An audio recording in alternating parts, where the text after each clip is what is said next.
হোসেন আহমদ লিখেছেন, এতেকাফে বসে জেনারেল বইগুলো পড়া যাবে কিনা, ঈদের 15 দিন পরেই পরীক্ষা, ক্ষেত্রে কি করতে পারি? এতেকাফে বসে মোবাইল ব্যবহার করা যাবে কিনা, স্ত্রী কি স্বামীকে জাকাত দিতে পারবে কিনা, রোজা রেখে খবর দেখা যাবে কিনা? বিএম জাকারি আপনি লিখেছেন, অনেকেই দামি মোবাইল ব্যবহার করে 1.5 লাখ বা 2 লাখ টাকা দামের মোবাইলে কি জাকাত দিতে হবে?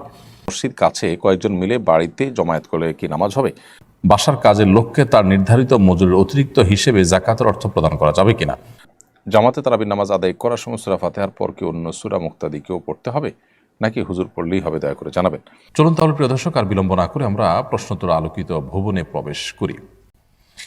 ফরিদউদ্দিন আপনি লিখেছেন, এতেকাফে বসে মোবাইল ব্যবহার করা যাবে কিনা, মোবাইল ব্যবসা পরিচালনা করা যাবে বা কর্মকর্তা কর্মচারীদের প্রয়োজন নির্দেশনা যাবে কিনা?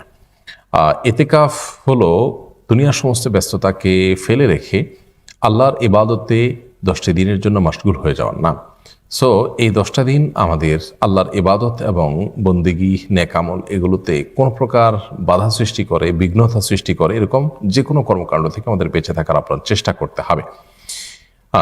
মোবাইলের ব্যবহার এতেকাফরত অবস্থায় নিষিদ্ধ নয়, তবে মোবাইলে যদি আমরা এমন কিছু দেখি বা এমন কিছু করি যেটা প্রথমত দুনিয়ার কাজ, দ্বিতীয়ত গুনাহের কাজ, তাহলে এতেকাফরত অবস্থায় সেটি করাটা আরও জঘন্য অপরাধ হিসাবে বিবেচিত হবে। সো এতেকাফরত অবস্থায় আপনি মোবাইলে বসে তেলাওয়াত করলেন, প্রয়োজনীয় কথাবার্তা থাকলে সেগুলো সারলেন, একান্ত যেগুলো না বললেন না সেগুলো, বা দিনই কোনো কাজ করলেন, তাহলে সেটা জায়েজ আছে। এছাড়া যদি মোবাইলে আমরা অহেতুক গল্প আড্ডা করতে থাকি, সোশ্যাল মিডিয়াতে আপনার সময় নষ্ট করতে থাকি, সেটা আমাদের এতেকাফের যে প্রাণ সেটাকে নষ্ট করবে। সেই সাথে ব্যবসা পরিচালনার বিষয়ে শরিয়ার দৃষ্টিভঙ্গি হলো যে এতেকাফ যেহেতু ইবাদতের জন্যই মগ্ন হওয়ার অপর নাম, সো এখানে ব্যবসা বাণিজ্য না করে, দুনিয়াবে কোনো কাজ না করে পরিপূর্ণ এতেকাফে আমাদেরকে মনোযোগী হতে হবে।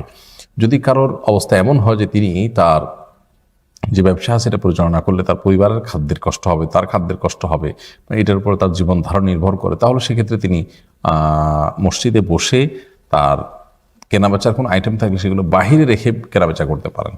আর মোবাইলেও যদি তার এরকম কোনো জরুরি কাজ থাকে সেটা তিনি করতে পারেন। জরুরি কাজ বলতে যেটার উপরে তার ডিপেন্ড হতে হয়, তার অনেক খাতির নির্ভর করতে হয় যার উপরে, সেরকম কোনো কিছু যদি থাকে। আর এমনিতে আপনি র্যান্ডমলি অফিসের মিটিং, অন্যান্য কাজ কাম সব আপনি র্যান্ডমলি মসজিদে বসে বসে করলেন এতেকাফরত অবস্থায়, সেটা অবশ্যই করা যাবে না, কারণ এগুলো থেকে মুক্ত থাকার জন্যই কিন্তু এতেকাফ। অতএব যে কাজটা একেবারে না হলে আপনি ক্ষতিগ্রস্ত হয়ে যাচ্ছেন সেটি এতেকাফরত অবস্থা আপনি করতে পারবেন।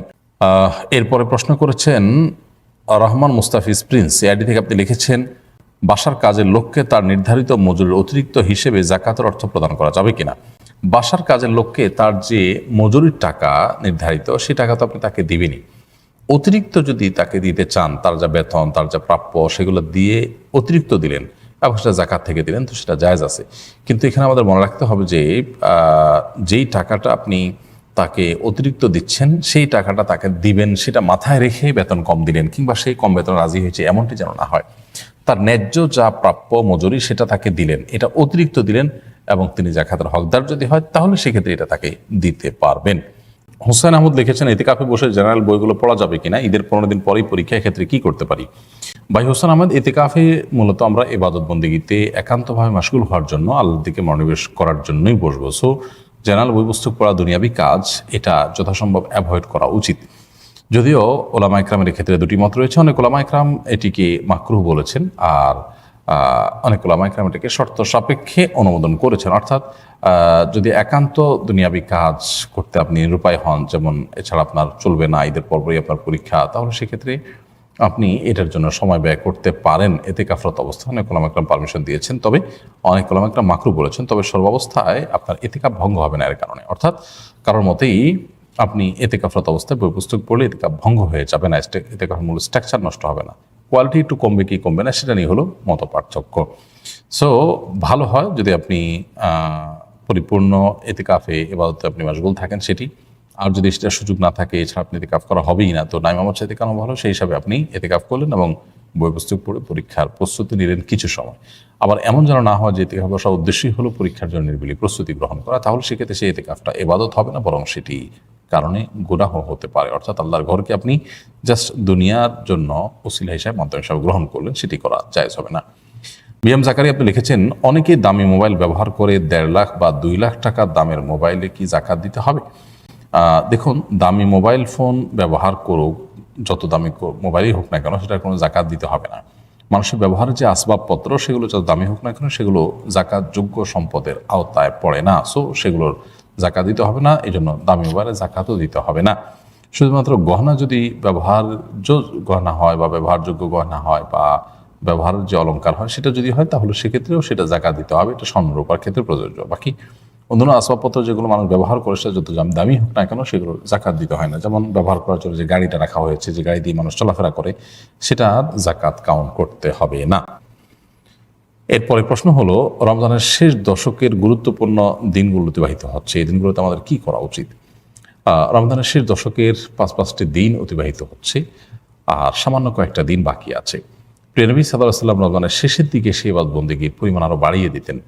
বিশেষ করে রমজানের শেষ দশকের প্রত্যেকটা দিন এবং প্রত্যেকটা রাত তার কাছে খুবই গুরুত্বপূর্ণ ছিল। কানা ইয়াজতাহিদু ফীহি মা লা ইয়াজতাহিদু ফী গায়রি, তিনি এই দশকে ইবাদতবন্দেগীর জন্য যত বেশি চেষ্টা এবং সাধনা করতেন, অন্য কোনো সময় ইবাদতবন্দেগীর জন্য এত সাধনা, এত চেষ্টা, এত পরিশ্রম তিনি করতেন না।